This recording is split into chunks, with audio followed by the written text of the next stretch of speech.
Good morning, my dear students. This is Kirti Bhargav from Raghu International School. Hope you all are well. So let's start our subject Hindi. तो बच्चों, हम अपने part 5 जो कि था सर्दी गर्मी का गोदाम, इसको पढ़ चुके थे. अब हम अपने अगले चैप्टर को देखते हैं जो है पार्ट 6 नहीं सूर्य से कहता कोई. तो बच्चों, यह एक कविता है जिसको निरंकार देव सेवक ने लिखा है. तो इसमें देखते हैं क्या है और यह कविता हमें क्या सीख देती है. तो चलिए, नहीं सूर्य से कहता कोई से पहले हम पढ़ेंगे कैसा कैसा खाना. यह एक अतिरिक्त पठन है, इसे आपको सिर्फ रीडिंग करना है. तो चलिए देखते हैं. रश्मि बेटे, जल्दी से खाना खा लो, फिर तुम्हें डॉक्टर को दिखाने ले चलेंगे.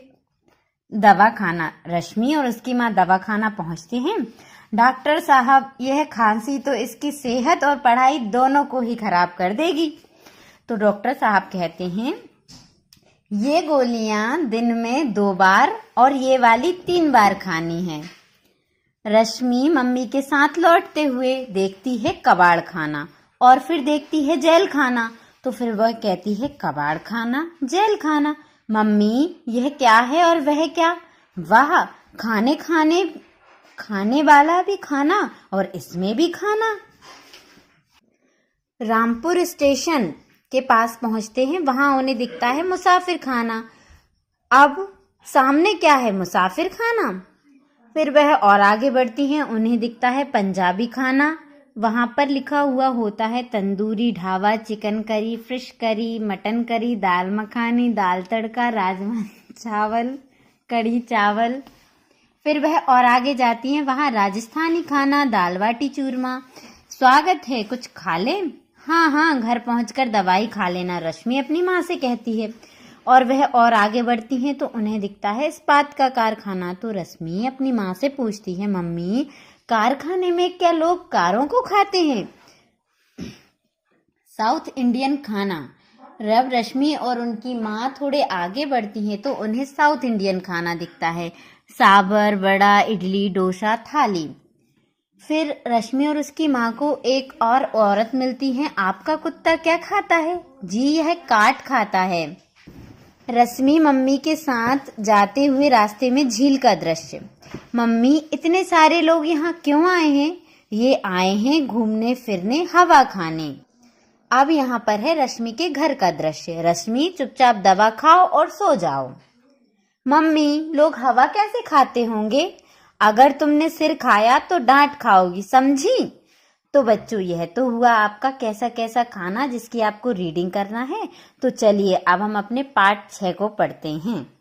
चलिए पढ़ते हैं. सबसे पहले आप इसकी रीडिंग कीजिए और कविता को हमेशा हम लय में पढ़ते हैं, लय के साथ पढ़ते हैं. तो चलिए देखते हैं. नहीं सूर्य से कहता कोई, धूप यहाँ मत फैलाओ. कोई नहीं चांद से कहता, उठा चांदनी को ले जाओ. कोई नहीं हवा से कहता, खबरदार जो अंदर आई. बादल से कहता कब कोई, क्यों जलधारा यहाँ बरसाई. फिर क्यों हमसे भैया कहते, यहाँ न आओ भाग जाओ. अम्मा कहती हैं घर भर में, खेल खिलौने मत फैलाओ. पापा कहते बाहर खेलो, खबरदार जो अंदर आए. हम सब पर ही सबका बस चलता, जो चाहे वह डांट बताए. तो बच्चों, इसमें बताया है कि कैसे बच्चे कहते हैं कि क्यों सूरज से कोई नहीं कहता कि यहाँ धूप ना फैलाए, और चांद को भी कोई नहीं कहता कि वह चांदनी ना फैलाए. हवा से भी कोई नहीं कहता कि वह अंदर ना आए, और बादल से भी कोई नहीं कहता कि यहाँ बूंदे कोई ना बरसाए. फिर क्यों हमसे ही सब लोग कहते हैं कि यह मत करो वो मत करो. जैसे कि भैया कहते हैं यहाँ ना आओ भाग जाओ. अम्मा कहती है कि घर भर में खिलौने मत फैलाओ. पापा कहते हैं बाहर खेलो, अंदर मत आओ. तो ऐसा क्यों है? क्यों सब लोग हमसे ही कहते हैं? यह एक बच्चे की शिकायत है. तो बच्चों, इस कविता की हमने रीडिंग कर ली है और इसमें क्या है यह भी समझ लिया है. तो चलिए बच्चों, अब इसके बाद हम शब्द पिटारा से इसके शब्दार्थ को देखते हैं. तो देखते हैं. सबसे पहला शब्दार्थ है सूर्य. सूर्य का होगा सूरज. फिर इसके बाद है खबरदार. तो खबरदार का होगा सावधान. क्या होगा? सावधान. फिर है जलधार. तो जलधार का होगा जल की धारा, मतलब पानी की जो बूंदें होती हैं कविता के अनुसार, कविता में उन्हीं को जलधारा कहा है। फिर इसके बाद है डांट। तो डांट होता है जोर की आवाज में किसी से कुछ कहना, मतलब जब हम कुछ गलती कर देते हैं तो हमें कोई डांटता है, चिल्लाता है, जोर सी आवाज में कुछ बोलता है तो उसे कहते हैं हम डांट। तो बच्चों यह तो हुए आपके शब्दार्थ। तो चलिए बच्चों, शब्दार्थ के बाद अब हम इसके अभ्यास पर आते हैं। इसमें दिया हुआ है मौखिक प्रश्न। तो चलिए बच्चों, हम अपने मौखिक प्रश्नों में देखते हैं। हमारा पहला प्रश्न है, सूर्य क्या फैलाता है? तो बताइए बच्चों, सूर्य क्या फैलाता है? सूर्य के आने के साथ साथ क्या आती है? धूप। तो इसका उत्तर हो जाएगा सूर्य धूप फैलाता है। ठीक है बच्चों, तो इसके बाद हम अपने अगले प्रश्न को देखते हैं। चंदा की दूधिया रोशनी को क्या कहते हैं? चंदा की, चांद की जो सफेद रंग जैसी रोशनी होती है उसे क्या कहते हैं? तो इसका उत्तर होगा चांदनी। चंदा की दूधिया रोशनी को चांदनी कहते हैं। अब इसके बाद हमारा तीसरा प्रश्न है, हवा से कोई भी क्या नहीं कह पाता? बताइए, हवा से कोई क्या नहीं कह पाता?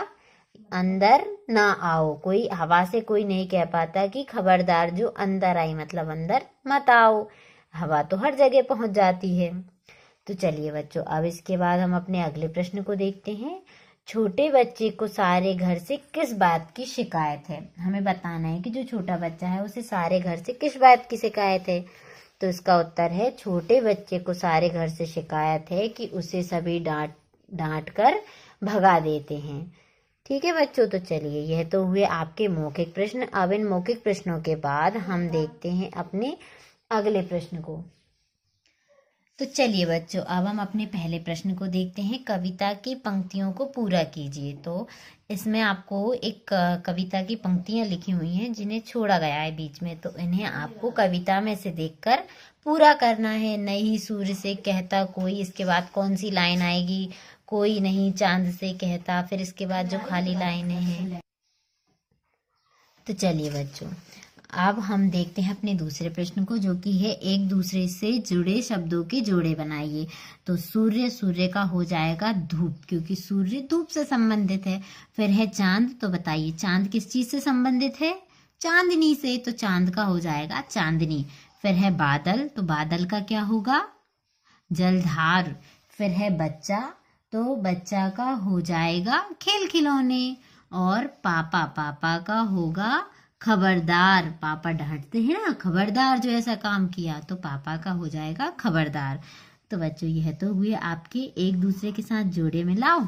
और इसी के साथ हमारी आज की वीडियो और आज की क्लास यहीं पर समाप्त होती है। बाकी का हम अपने अगली क्लास में पढ़ेंगे। तो बच्चों, तब तक आप पढ़ते रहिए और जो भी चीज़ समझ में नहीं आती है आप मुझसे पूछ सकते हो। ठीक है बच्चों, थैंक यू।